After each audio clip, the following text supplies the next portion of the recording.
Okay, I want to take a minute to tell you about Boyle Heights. You know how some neighborhoods just kind of feel like everybody knows each other? Boyle Heights is like that.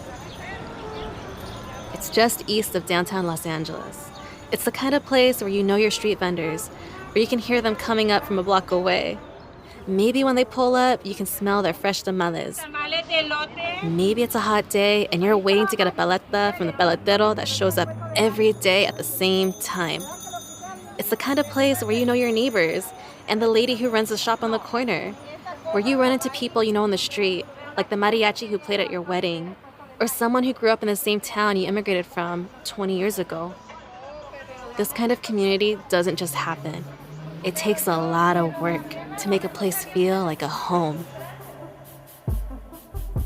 In the 1970s, a little boy moved with his parents from Zacatecas, Mexico, to Boyle Heights. He grew up in the neighborhood and would later become their city council member, the first Mexican immigrant elected to LA's city council. His name is Jose Huizar. For a long time, a lot of people thought Huizar saw Boyle Heights the way they did, a rich, vibrant immigrant community. And maybe he did, but then he turned around and put dollar signs on it. He decided to market what the community had built and displace a lot of people in the process. Some people might think the story starts here. Tonight, corruption so bad, LA City Hall has never seen anything like it. That's what FBI agents raided the home and offices of Jose Huizar. Jose Huizar accused of accepting at least $1.5 million in bribe money. But I want to start here. On a hot Sunday afternoon in 2015, some band kids from the local high school are practicing on a big stage a couple blocks from their school in Boyle Heights in Hollenbeck Park. There was a local marching band from Roosevelt High School. These are band nerd kids that were doing extra practice, at the park. So this mobile opera comes in. This is Nancy Mesa, by the way, an organizer and longtime resident of Boyle Heights. They ended up going to Hollenbeck Park. It was this mobile opera called Hopscotch. So in case you're wondering, a mobile opera is just a bunch of singers, musicians, and their audience riding in limousines from one location to the next around Los Angeles and doing their opera thing, I guess. It's not really clear if the band kids knew that the opera was going to be there. But anyways, that afternoon, the kids are practicing their instruments. And then, out on the street, a limo pulls up. Then another. People start getting out of the limos. The people getting out of the limos are basically all white. And the band kids, they're all brown. The people from the limos walk into the park, right near the stage. Some of them are dressed in these colorful, fancy retro clothes and singing, like operatic singing. But the band kids from Roosevelt High School are still trying to practice. There is not enough room for both of them. They attempt to kick the kids out, and the kids just start playing their instruments, loud, basically interrupting this mobile opera. The kids are like, no, this is our park. We were here first. This is a recording of a confrontation.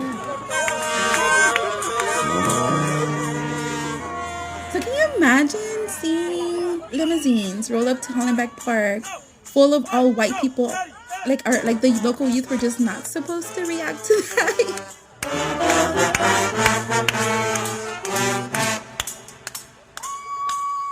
News of the standoff between the Roosevelt High School band and the adult performers of Hopscotch Opera spread quick. The mobile opera had already been moving through Boyle Heights for some weeks. Local residents had noticed, and lots of them were not too happy about it. Because they understood that the opera wasn't just an opera. It was made for people not from Boyle Heights. People who would try to turn Boyle Heights into a place where nobody knows their neighbors. Where people call the cops on street vendors. It was one of a lot of little signs, and not so little signs, that the neighborhood might be about to change. That moment, although so small, was just gentrification is really encroaching into our everyday space so much that the high school kids at Roosevelt High School can't practice on the weekends in the stage because someone wants to have this mobile opera. So I know for me that was just more this is enough. We need to do something. What happened in the park that day was the birth of something, a grassroots anti-gentrification movement in Boyle Heights. It was a militant movement that actually got kind of famous It made the national news. And it all started with these band kids kicking the adult mobile opera performers out of the park. Gentrification is all about money. Developers and property owners deciding that a neighborhood is ripe for richer and usually whiter residents to move in. But it's also about who feels welcome in a neighborhood, who feels at home there. If you're a POC or face discrimination in this country, you're pretty much always thinking about whether you belong somewhere. But if you're a certain kind of white person, you might not even stop to think about that. You might not even think about what it means for you to be in a new neighborhood or who you might be taking space from. The Mobile Opera's cast was mostly white, and they felt comfortable sauntering through the park telling a Latinx story. The main character of the opera was named Lucha, a Latina woman, literally named Struggle in Spanish. She was played by a whole bunch of women, many of them non-Latina white women. None of them, from what I can tell, were from Boyle Heights. Hopscotch actually has a statement on its website about that day in the park. It called the band kids and their supporters, quote, aggressive and antagonistic. They wrote, quote, although we were warmly welcomed in all the communities that Hopscotch visited, including many of the residents, businesses, and art groups of Boyle Heights, this antagonistic group was vocal in their hostility towards the singers and the musicians and disrupted the final performance. It was kind of like one of the first times that you see gentrifiers deep in the hood, you know, like, and how they showed up. But yeah, they even had a carrito, and they were like, you know, passing around to people who came, who paid $100 to come to their little mobile opera. They got like a, you know, organic, vegan, like, paleta or whatever. At the same time, where like street vendors are harassed every day for selling at the park, where we're just like, what the fuck is happening? What the fuck was happening was that some way, somehow, the mobile opera performers and their audience, who'd paid at least $125 a pop to be there, they'd been made to feel at home in Hollenbeck Park, like they were wanted there. And there was one person in particular who was making them feel that way, Jose Huizar. He grew up in Boyle Heights as an immigrant kid. You might have expected him to act like a bouncer, you know, protecting the community from outsiders who would drive up rent prices and set off waves of evictions. But instead, he laid out the welcome mat. So, his name is Jose Huizar, but some people know him by another name. First of all, since we're starting off, fuck you, Sleazy Weezy, if you're hearing this podcast. Yeah, I just hope you have a terrible day for, you know, taking part in the ultimate sin, which is selling out your own neighborhood. But Jose Huizar didn't start as a sellout. In the beginning, he was an immigrant kid who rose to the top and promised to bring his community along with him. He sounded like our neighbors. He sounded like our cousins. So there was this kind of sentiment of like, oh, we're going to be okay because we have someone that looks like us, talks like us, feels like us in office. He went on to UC Berkeley. He went on to Princeton. Then he went to UCLA Law. So that is like the dream, especially coming from the neighborhood. Lots of good stuff happening in Boyle Heights. Thousands of new condos are being built. 3 new schools, a new police station. Sending rent prices soaring. And as he walked away, I said, this is not going to end well. This is just not the way that you run local government. Progress that results in displacement is not progress. That's just a shuffling of people. There's nothing worse than having somebody from your own community sell you out. It's like turning your back on your family. You're a snake and you deserve to be crushed.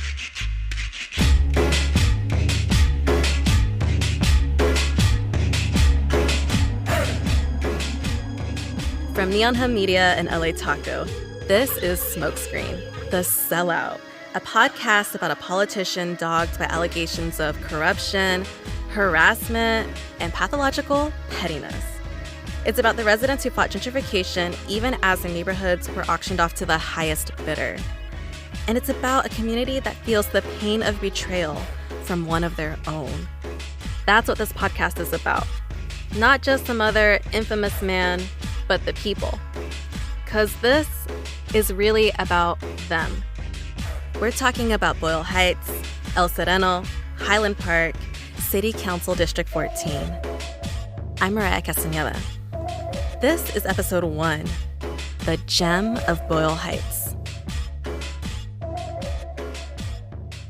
I would say what I love about Boyle Heights the most is that anyone that's come visit me from, out of town, East Coasters, or folks that have just never been to LA before. That's Nancy Massa again. Any house I've lived in, any apartment I've lived in, the first thing that comes out of their mouth is like, dude, you live in Little Mexico. A lot of people say this about Boyle Heights, that it's like Little Mexico. It's actually right across the river from downtown LA. Both neighborhoods are in Huizar's district, but they couldn't be more different. Downtown is mostly skyscrapers and fancy lofts at this point. And that's partially because of Huizar, because his alleged corruption changed downtown LA into a place where rich people would want to live. And Boyle Heights got the aftershocks of all that gentrification downtown. I want to talk about what that meant for the people who actually live there. I am at Mariachi Plaza today. This past April, I went there with my colleague from LA Taco, Eric Huerta. He's from Boyle Heights. He's been talking about the neighborhood for a while, blogging, reporting. He's got his own podcast called Orale Boyle Heights. And when we went, the plaza was still a lot emptier than it used to be before COVID. Okay, so I'm looking at like a little sparse group of mostly men here, hanging out, getting together and everything, eating, I think, over there in front of the restaurant. What did it look like before? It very much looked the same, but there was more of them, more little groups, right? More tables, more space being taken advantage of, like the benches here at Mariachi Plaza, the gazebo itself, especially in the summer, youth just come and hang out by the steps or in the gazebo and, just kick it. Mariachi Plaza is about half a square block with a kiosk in the center, a couple of trees, some benches, and sometimes some street vendors. It's close to almost everything. There's a metro stop on one end and a bakery on the other. There's a bar across the street and a bunch of restaurants nearby too. And then I'm also right in front of the Santa Cecilia restaurant and Mexican food. And I am trying a taco de tripa. So these tacos are incredible. The tripas is just a little bit crispy on the outside, but it's soft and just savory and supple. Just everything you want a taco to be. There are lots of reasons why you might go to Mariachi Plaza. Great food, obviously. But I think most people are probably there for the same reason, to see the mariachis. On a normal day, there are tons of mariachis in the plaza, probably hanging out near this one landmark. The gazebo? Yeah. Yeah, it was a gift from the state of Jalisco, which is where mariachi music is claimed to have originated from. It was brought over actually piece by piece, and it was actually built and put together here. So, really reflecting the heritage and the community of mariachis. It's still, you live in the surrounding community, and on Fridays and Saturdays and Sundays are actively out here in the plaza, passing out business cards and trying to get gigs from folks who need a last-minute mariachi for their party or celebration. Some folks might call the mariachis the heart of Boyle Heights. It definitely seems like Jose Huizar saw them that way. He was always going to these events where the mariachis were performing.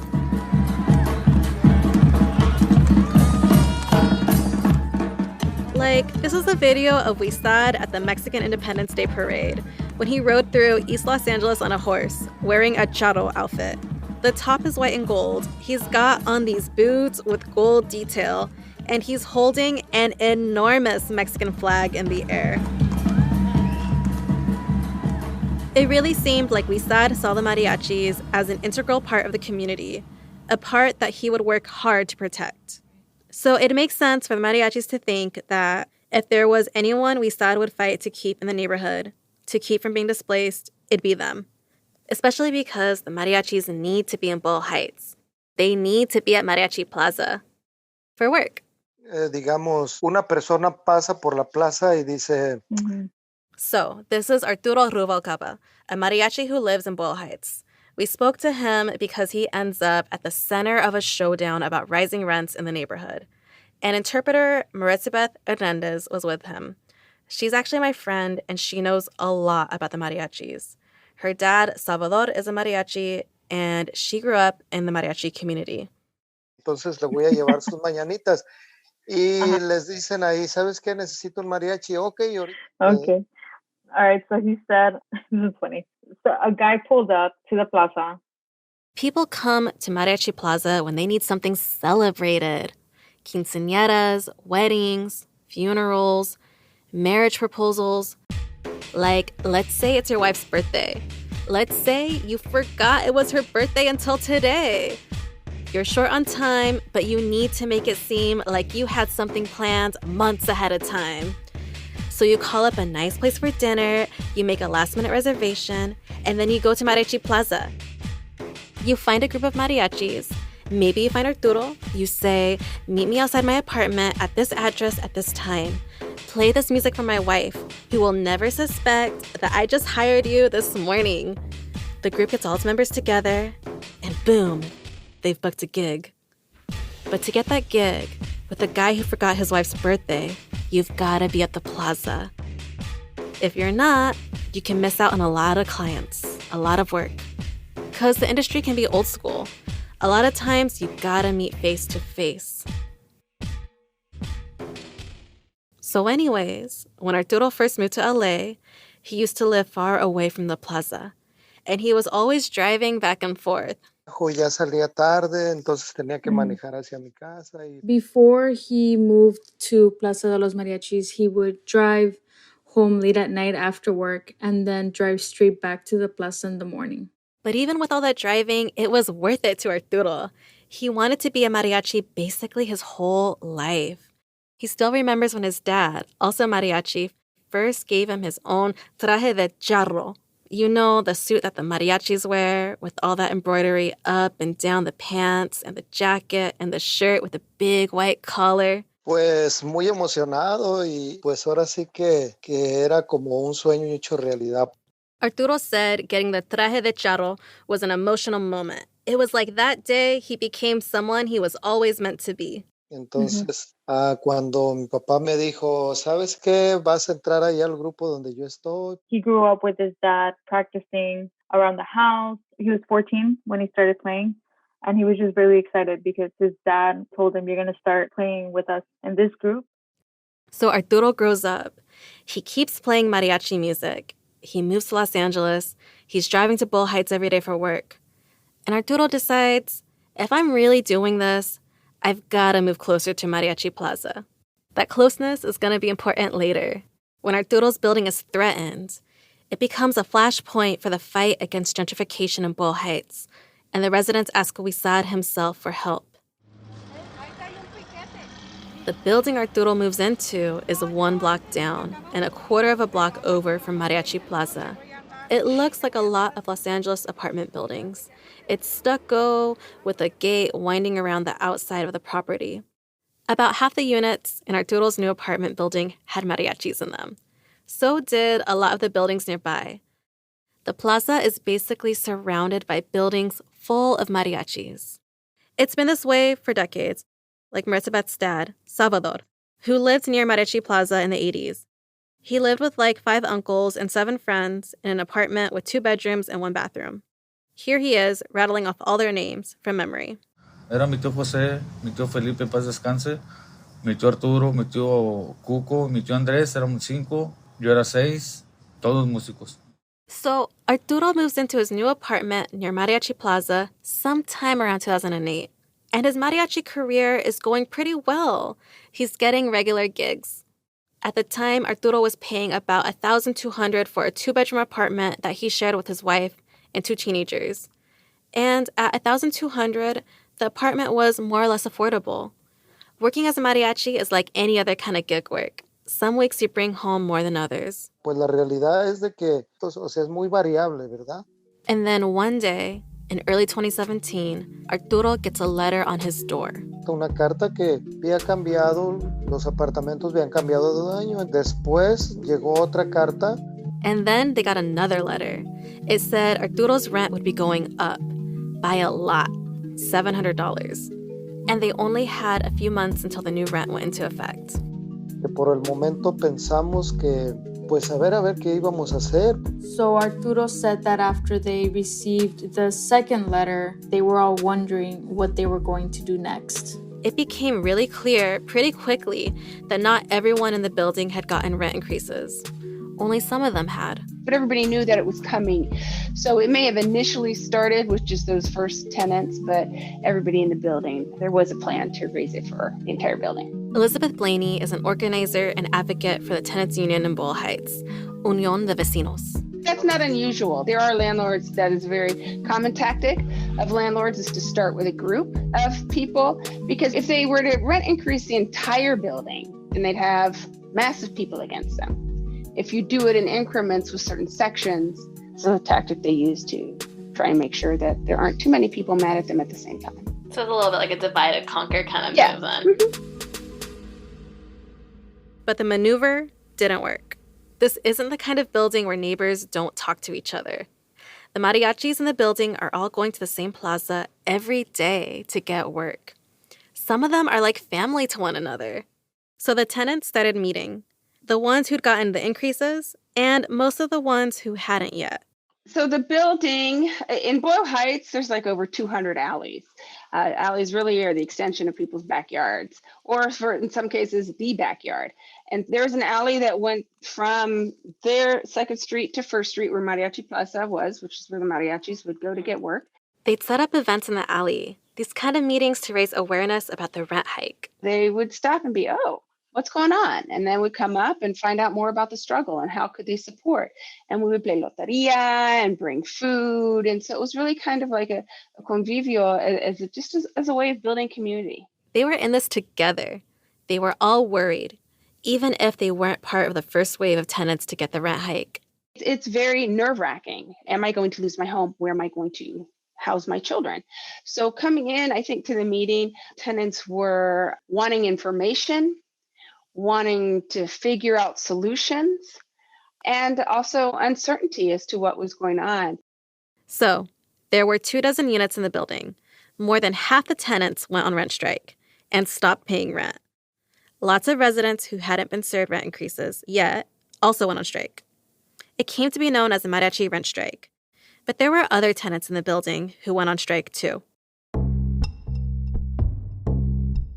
That really is what made the strike so successful, was the building of these relationships and of trust among people, because now people didn't feel alone. And now that they knew that they could do something together and be successful by putting pressure to have dialogue with the landlord. So they got together to try to stop the landlord from raising their rent by almost double. But they didn't know if that was actually gonna work. Were they gonna get evicted? Or were they going to be able to stay in their homes at a rent they could afford long term? This is the Sellout.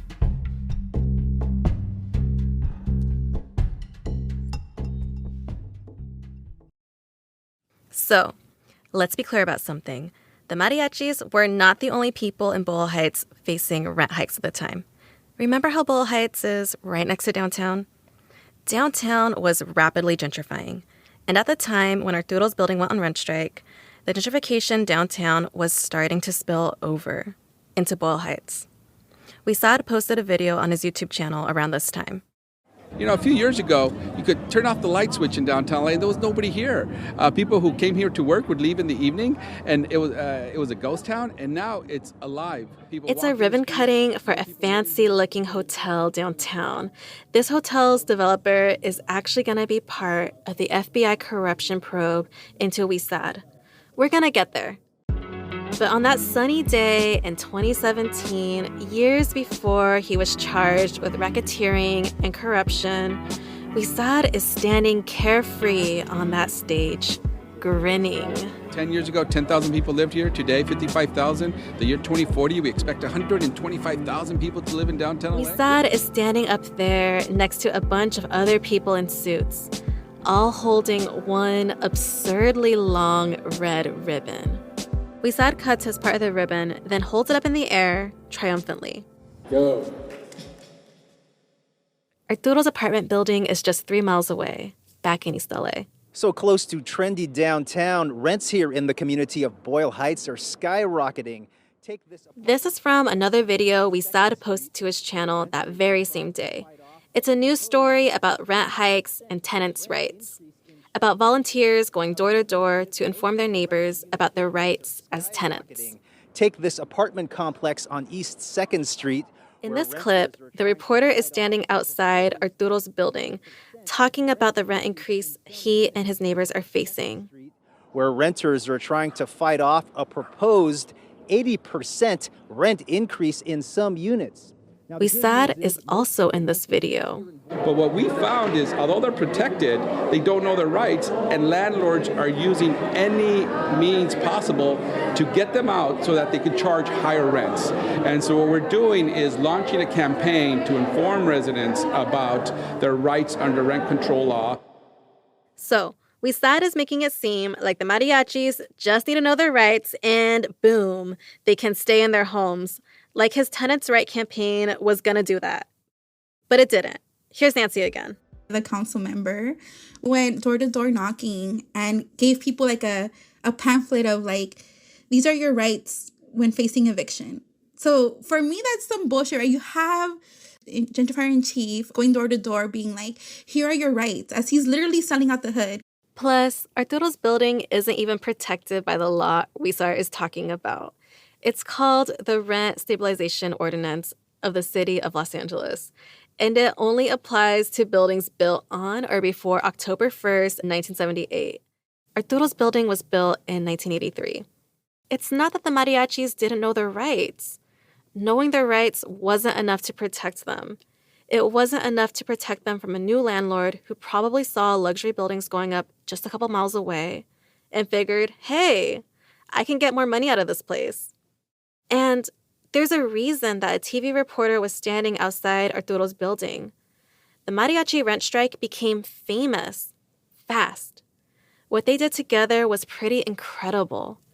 This was years before the recent wave of rent strikes across the country. But for Arturo and his neighbors, it was also a scary decision. No está uno acostumbrado a andar en ese tipo de problemas. So he said, just in general, we're not used to being in trouble because we're responsible. El día primero, pues ya tiene uno la renta ahí junta y entonces, pues nomás imagínate el día que se llegó que ya no pagamos la renta, pues nos sentíamos como desprotegidos. Like we know that when the first of the month comes, we have the money ready for rent. When they decided to not pay rent, they just felt very vulnerable, very much feeling unsafe in their own home. So one thing the mariachis and their neighbors did was write a letter to the council member, Jose Huizar, to see if maybe he could talk to the landlord for them, advocate for them. And it's not like that was some wild, long-shot idea. It's the kind of thing that council members do sometimes, especially for constituents like the mariachis, the heart of Boyle Heights. Plus, Huizar wasn't just any council member. So, damn, we're going into a time machine. Okay, so this is Norberto Briseño. He co-founded this really cool channel called Pero Like for BuzzFeed about being Latinx in the U.S.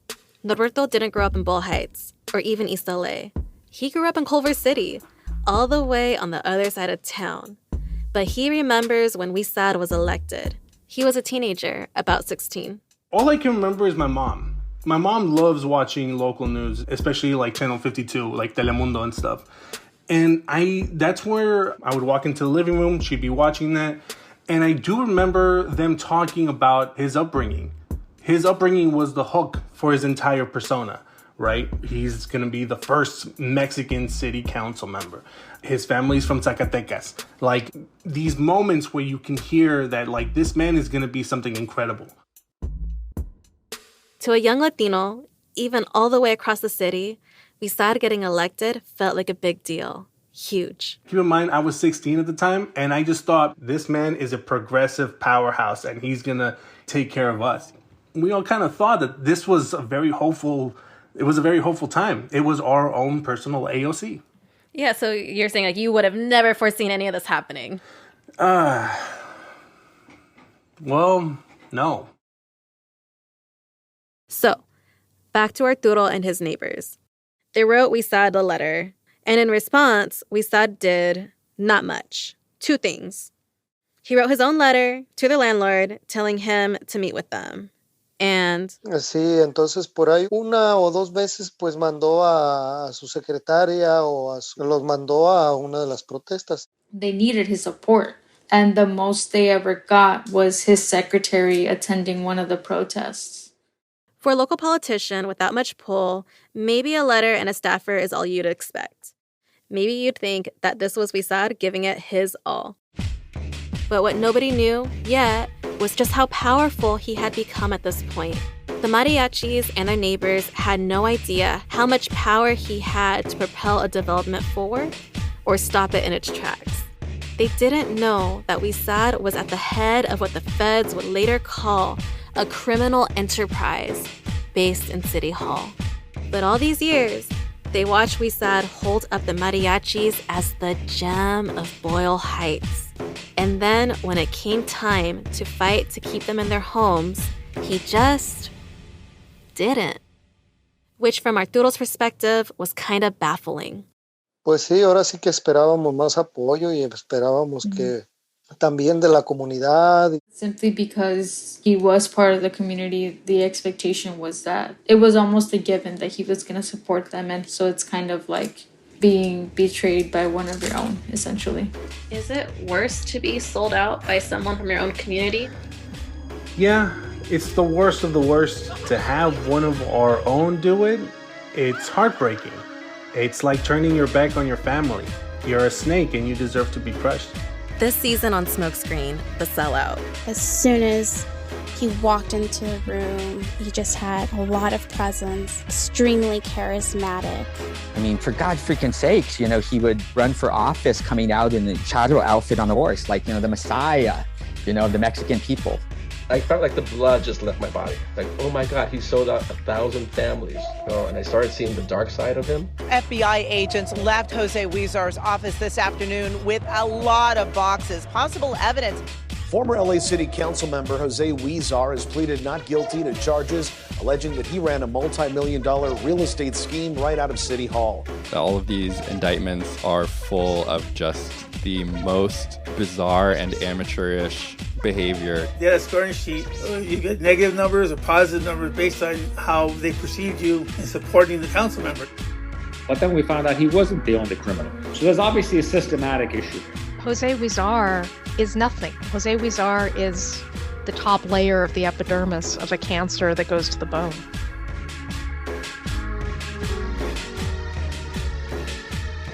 We reached out to Jose Huizar and his lawyers with more than 40 questions asking about his time in office and the crimes he allegedly committed. They never got back to us.